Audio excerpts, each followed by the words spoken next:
The giant alien ship named Eternal Glory floated above Earth, dark against the stars. Admiral Zorvac stood on the command deck with all 6 of his eyes fixed on the screen. His record showed this blue planet had people called humans who couldn't travel between stars yet. The Navori Empire had already taken over 37 different alien races, and humans would be number 38.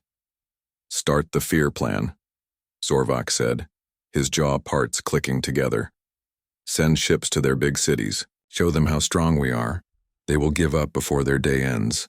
Meanwhile on Earth, Alan Curtis was driving back from work at the star-watching station when bright lights filled the night sky. He stopped his car at the roadside and stared with his mouth open as huge ships came down through the clouds. The ships looked smooth and black like polished stone. All over the world, people watched in fear and wonder. In the nation's capital, guards rushed President Diane Powell into a safe room deep underground. Her face looked worried as she joined the top army leaders. General Frank Howard, who had fought in many wars, looked pale and scared. "Madam President, we've spotted over 500 alien ships coming into our sky," he said. "They're moving to positions above our biggest cities all over the world." "Have they tried to talk to us?" the president asked. Just then, every phone, computer, and TV screen on Earth flashed and changed. They all showed a lizard-like face with many eyes and moving mouth parts. "People of Earth," the alien said in clear English. "I am Admiral Zorvac from the Navori Empire. Your world now belongs to us. Give up your weapons and your resources, and we might let you live as our slaves. Fight back and we will kill everyone. You have 6 hours to decide." The message ended, leaving everyone in shocked silence.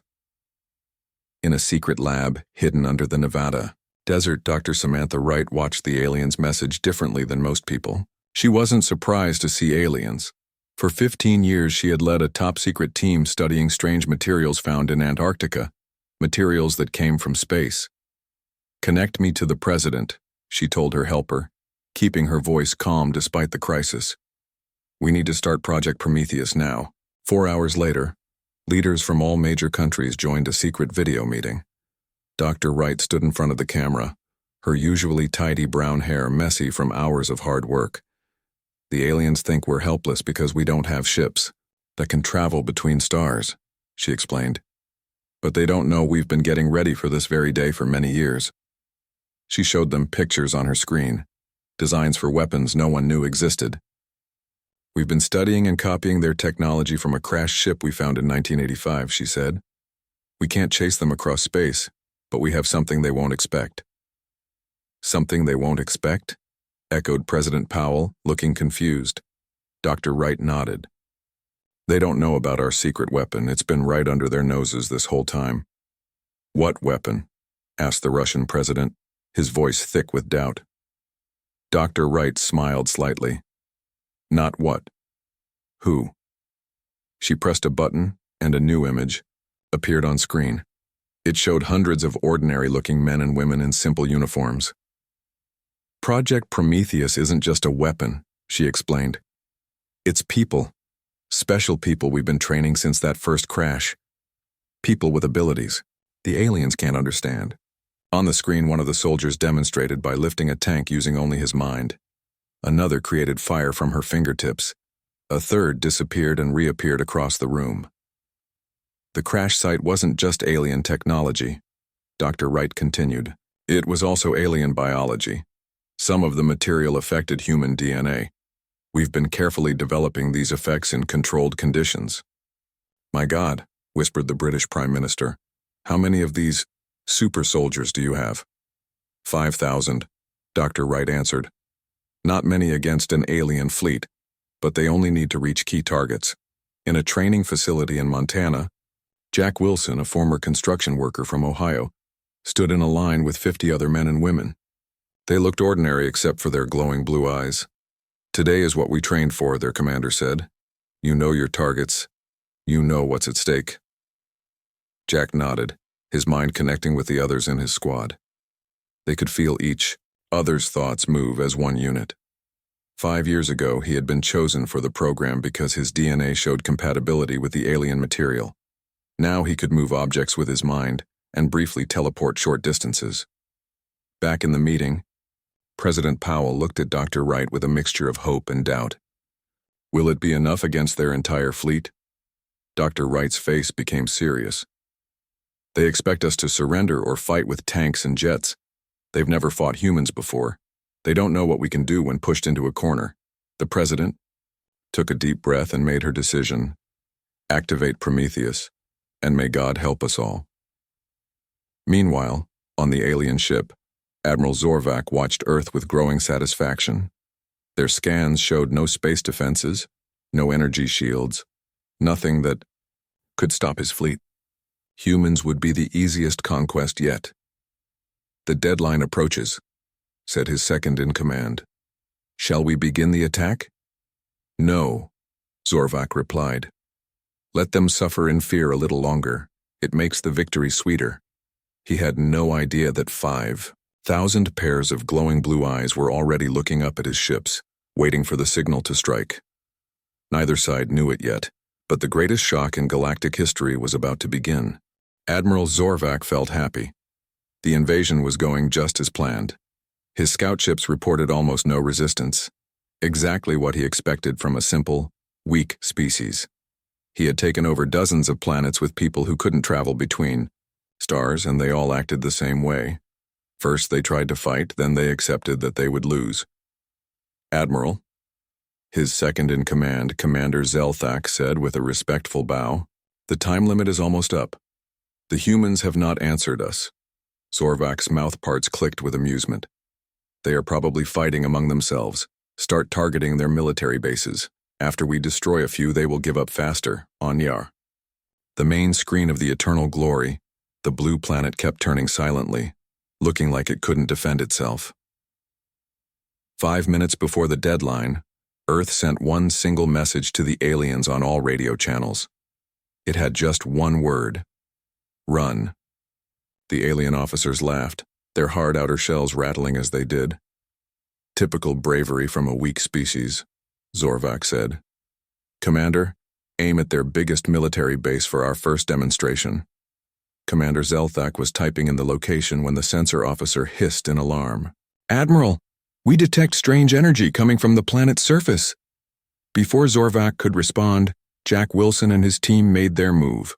Across the world, in hidden bases under the ground, under the oceans, and in fake satellites, the 5,000 special soldiers of Project Prometheus began their attack. Jack looked at his team members. Remember your training. Focus. Connect your minds. They joined hands, their eyes glowing bright blue. Together, they created a mental energy field that expanded upward, wrapping around 3 alien ships like an invisible hand. Everyone ready? Jack asked. Now push! With a sudden burst of energy, they literally crushed the alien ships, squeezing them until they broke apart. All around the world, other teams did the same, targeting different ships with their different powers.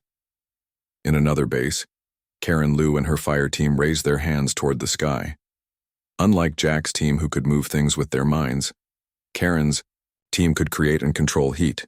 They focused on 5 alien scout ships, heating their engines until they exploded. Impossible, Zorvac roared, all 6 eyes opening wide in shock. They are primitive. How can they do this? The next wave of attacks came 30 seconds later. Some human soldiers teleported directly onto alien ships, appearing inside and planting bombs before jumping back to Earth. Others created powerful energy shields that blocked alien weapons. On a military base in Colorado, Major Greg Nelson got ready for a different kind of attack. Unlike the special soldiers with mental powers, Greg was a pilot of a secret craft built using alien technology. Eagle Squad, get in position, he ordered, and 11 other pilots lined up behind him. Their ships looked like normal fighter jets on the ground, but as they flew up, they changed shape into spacecraft that no human had ever shown in public. Greg stayed calm as he aimed at the nearest enemy ship. Remember what we learned in training. Their ships have a weak spot at their engine room. 3 good hits will destroy them. All across Earth, humanity showed they had been getting ready for this day much longer than the aliens could have guessed. The crashed alien scout ship found in 1985 had given Earth many years to study alien technology. They thought we were helpless. Because we don't have big spaceships, Jack said to his team as they took a quick break between attacks. But they don't understand that humans don't give up. We adapt. We find new ways to fight. In the Nevada facility, Dr. Wright watched the battle on a special 3D display. The president stood beside her, watching as Earth's hidden weapons attacked. They thought we were all the same, Dr. Wright said quietly. They thought we would surrender like other planets they conquered. They never considered that we might have people with special abilities or that we might have stolen their technology. President Powell couldn't look away from the display. Will it be enough? Phase 1 is working better than we hoped, Dr. Wright replied. But they still have many more ships than we do. We need to move to Phase 2 before they can organize themselves again. The president nodded seriously. Do it. On the alien ship, Admiral Zorvac was no longer calm. In less than 1 hour, his fleet had lost over 100 ships. The rest had moved higher up, trying to get away from Earth's strange attacks. This is not possible, Zorvac shouted, hitting his control panel with his claw. These creatures showed no signs of having this kind of power or technology. Admiral, a junior officer called. We're detecting unusual movement from the humans with glowing eyes. They appear to be changing. On Earth, Jack Wilson and the other Prometheus soldiers were entering the second phase of their evolution. The alien DNA in their bodies was fully activating now, changing them further. It's time, Jack said to his team, his voice deeper than before. His skin began to glow with blue light, not just his eyes. Phase 2 begins now. All around the world, the 5,000 special soldiers began to float up from the ground, rising into the air without any ships or machines. Their bodies glowed, and they moved faster than any normal human could. In space, Major Greg Nelson's squad watched in amazement as the glowing humans joined them. We'll handle the big ships, Jack said over the radio. Your fighters should focus on the small scout ships. Copy that, Greg replied, still trying to process what he was seeing. The glowing humans spread out, each one targeting a different alien ship. When they reached the ships, they passed right through the hulls as if they were ghosts, then solidified inside. On the Eternal Glory, Admiral Zorvac watched in horror as alarms went off throughout his ship. Intruders on all decks. A security officer shouted, They're walking through walls. Jack Wilson materialized directly on the bridge, his body glowing so brightly that the aliens had to shield their eyes. You should have listened to our warning, he said calmly. What are you? Zorvac asked, backing away. Jack smiled. We're human, and this is what happens when you push us too far. He raised his hand, and the bridge erupted in blue energy. The bridge of the Eternal Glory was in chaos. Blue energy swirled around Jack Wilson as he floated a few inches off the floor. The alien crew backed away in fear, their weapons pointed but not firing. Admiral Zorvac had never felt fear before, this day. He had conquered many worlds, but none of them had fighters like this human who could walk through walls and glow with strange power. What do you want? Zorvac asked, trying to sound brave. Jack tilted his head. First, I want you to understand something. Earth is not like the other planets you've attacked. We're different. Different how? The Admiral asked, buying time while his crew secretly worked to trap this human intruder. Jack smiled, seeing through the deception. We're survivors. For thousands of years, we've fought each other. We've almost destroyed ourselves many times. But we always survive and we always get stronger. Outside the ship, the battle continued. The Navori fleet had lost over 200 ships now. The remaining ships had pulled back to high orbit, trying to stay out of range of Earth's ground weapons and the glowing human soldiers.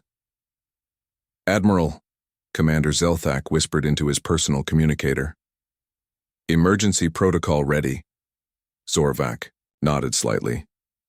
He just needed to keep this human talking a little longer. You cannot defeat our entire empire, he said to Jack. Even if you win today, more ships will come, thousands more. We have conquered 37 species across 12 galaxies. Jack laughed. We know. That's why we're not just defending Earth. This confused the Admiral. What do you mean? At that moment, Commander Zelthak activated the emergency protocol. A containment field sprang up around Jack, designed to trap any living being in a bubble of energy. Jack didn't even flinch. The field wrapped around him, then simply passed through his glowing body like it wasn't there. "Nice try," Jack said. "But the alien DNA we've merged with isn't limited by your technology." On Earth, Dr. Wright was explaining the next phase to President Powell and the other world leaders. "Phase 2 isn't just about attacking their fleet," she said, pointing to the display showing the glowing humans spreading throughout the alien ships. "It's about gaining information." "Information?" the Chinese president asked. "What kind of information?" Dr. Wright smiled. "The location of every enslaved world in the Navori Empire, and the weaknesses in their planetary defenses." Back on the Eternal Glory, Jack placed his hand on the main computer console. His fingers sank into the metal as if it were water, and blue energy flowed from his body into the ship's systems. "What are you doing?" Zorvac demanded. "Taking everything you know," Jack replied calmly. "Your star maps, your defense codes, your invasion plans." All across the alien fleet, the same thing was happening. The glowing humans had infiltrated every major ship and were downloading the Empire's secrets directly into their minds. In Colorado, Major Greg Nelson and his Eagle Squadron continued to fight the smaller alien ships. They watched in amazement as the larger ships began to power down, their lights flickering as the glowing humans disrupted their systems from within. "This is Eagle Leader," Greg said into his radio. "Are we winning this thing?" "Better than winning," came Dr. Wright's voice. "We're about to take the fight to them." Indeed, as Jack finished downloading the alien data, he sent it instantly to the other Prometheus soldiers through their mental connection. Now they all knew everything about the Navori Empire, every planet, every base, every weakness. "Time for Phase 3, Jack said, stepping back from the console. He looked at Admiral Zorvac. "You're going to take a message back to your empire for us." "I will do no such thing," the Admiral snarled. Jack shrugged. "You don't have a choice, but don't worry, we're not going to kill you, that's not our way." With a wave of his hand, Jack shut down most of the ship's systems, leaving only life support and basic navigation. "Your weapons are offline. Your shields are offline. Your faster-than-light drive is locked to one destination, your home world." Zorvac's 6 eyes blinked in confusion. "You're letting us go?" "Like I said, with a message." Jack raised his hand, and a holographic recording device appeared, pulled from somewhere else on the ship by his mental powers. "Tell your leaders what happened. Here. Tell them that humans are not to be attacked again. And tell them we're coming for the worlds you've enslaved." Meanwhile, on Earth, Dr. Wright watched as the Prometheus soldiers completed their data extraction. "How soon before we can use this information?" President Powell asked. "The soldiers are already processing it," Dr. Wright replied. "We now have the location of every world in the Navori Empire and every slave planet they control. But we don't have ships that can travel to those worlds," the Russian president pointed out. Dr. Wright smiled. "We don't need ships. Not traditional ones, anyway." On the main screen, they could see the glowing humans returning to Earth, their mission complete. But something was happening to them. Their bodies were changing even more, becoming less solid, more like living energy. "The final phase of their evolution," Dr. Wright explained. "They're becoming pure energy beings. With this form, they can travel through space without ships." Back on the Eternal Glory, Admiral Zorvac watched as Jack Wilson began to glow even brighter. "What are you becoming?" the Admiral asked, now more curious than afraid. "Something new," Jack replied. "Something that can travel between the stars, without ships or technology. Something that can free those you've enslaved." Jack floated higher, his body becoming more transparent. "Your ship will return to your home world in 3 days. When you arrive, remember to deliver our message." With that, Jack Wilson vanished in a flash of blue light. All across Earth, the 5,000 Prometheus soldiers were transforming completely. Their physical bodies dissolved into pure energy as they rose into the sky, forming a swirling, beautiful pattern of blue light visible from space. In Nevada, Dr. Wright watched with tears in her eyes. This was always the end goal of Project Prometheus. Not just to defend Earth, but to create a new kind of human that could protect all life in the galaxy. Will we ever see them again? President Powell asked softly. Yes, Dr. Wright answered. They're still human at heart. They'll return once their mission is complete. Above Earth, the 5,000 energy beings gathered together. Through their mental connection, they divided into groups, each targeting a different enslaved world in the Navori Empire. Jack Wilson, now a being of pure energy, looked back at Earth one last time. Protect our home, he communicated to his team. Free the enslaved. Show the galaxy what humanity truly stands for. With that, the energy beings streaked away faster than light, heading toward distant stars where other species waited in chains, not knowing that liberation was on its way. 3 months passed since the battle that people now called humanity's awakening. On Earth, life was slowly returning to normal, but nothing would ever be truly the same again. Linda Martinez stood at the window of the new Global Space Defense Center, watching the stars. Before the alien attack, she had been a high school English teacher in Arizona. Now she led the team that kept in contact with the Prometheus soldiers, or the Starborn, as people had started calling them. Any word from Jack's team? General Frank Howard asked, walking up beside her. Linda checked her tablet, which glowed with a soft blue light, a side effect of being linked to the Starborn's energy. They freed another planet yesterday. That makes 22 so far. In the 3 months since the Prometheus soldiers had transformed into energy beings, they had been traveling across the galaxy at speeds faster than light. One by one, they reached the planets enslaved by the Navori Empire and broke the chains of the people there. Jack Wilson, once a simple construction worker, now led the largest group of Starborn.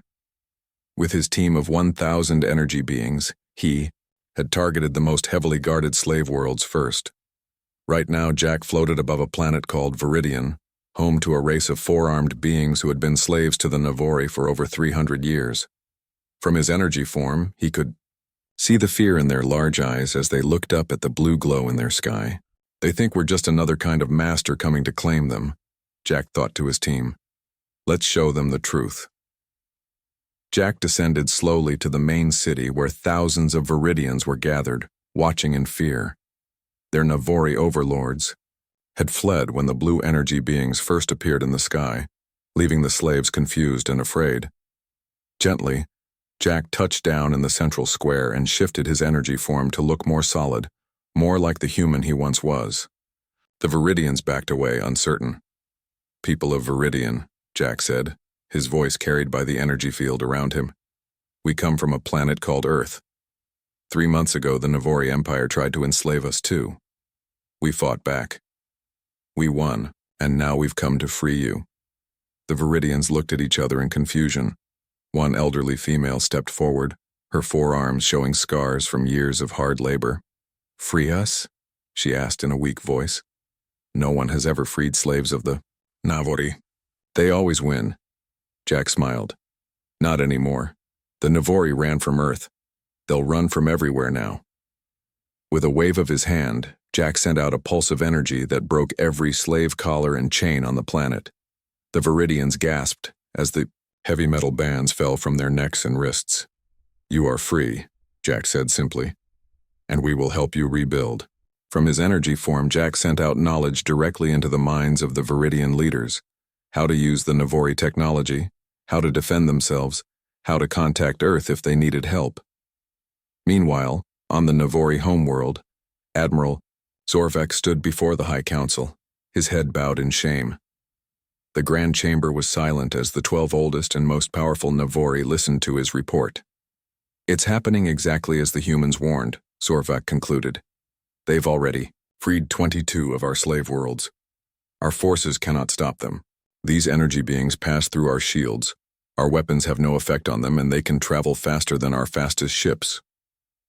The High Council leader, a massive Navori with 8 eyes instead of 6, leaned forward on his throne. And they started as normal humans, flesh and blood creatures like any other. Yes, highest one, Zorvak confirmed. But they had found one of our scout ships that crashed on their world 40 years ago. They studied it, used its technology, and somehow combined it with their own DNA. Impossible, another council member hissed. No species has ever done this before. The humans are different, Zorvak said quietly. They think differently. They adapt faster. They embrace change instead of fearing it. Back on Earth, Dr. Wright was working with the world's best scientists to understand the transformation that had happened to the Prometheus soldiers. In her lab, she studied the blue energy samples they had left behind. It's like they became pure quantum energy, she explained to President Powell during her weekly briefing. They exist in multiple places at once. They can convert back to physical form when they want to, but in their energy state nothing can harm them. Can we make more Starborn? The president asked. We only had 5,000 soldiers in the program. Dr. Wright shook her head. The process was very specific. We needed people with exactly the right genetic makeup. Less than 1 in a million humans had the potential, and the alien material we needed was limited. So the Starborn we have are all we'll get? For now, Dr. Wright smiled. But they're enough, and they promise to come home when their mission is complete. Across the galaxy on a small moon orbiting a gas giant, a different kind of meeting was taking place. Representatives from 15 different alien species, all former slaves of the Navori, had gathered to discuss their new freedom. The Viridian elder that Jack had spoken to now stood proudly before the group. The humans call it the Galactic Freedom Alliance. They want us all to join together to support each other, to make sure no empire can ever enslave any of us again. A tall insect-like being clicked its mandibles skeptically. And what do these humans want in return? No one gives freedom without wanting something back. They want allies, the Viridian replied simply.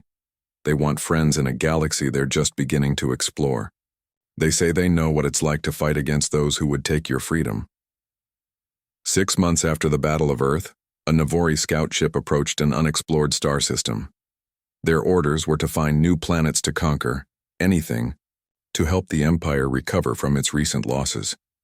As they entered the system, they detected signs of a developing civilization on the third planet. The beings there had basic space travel but no faster-than-light technology.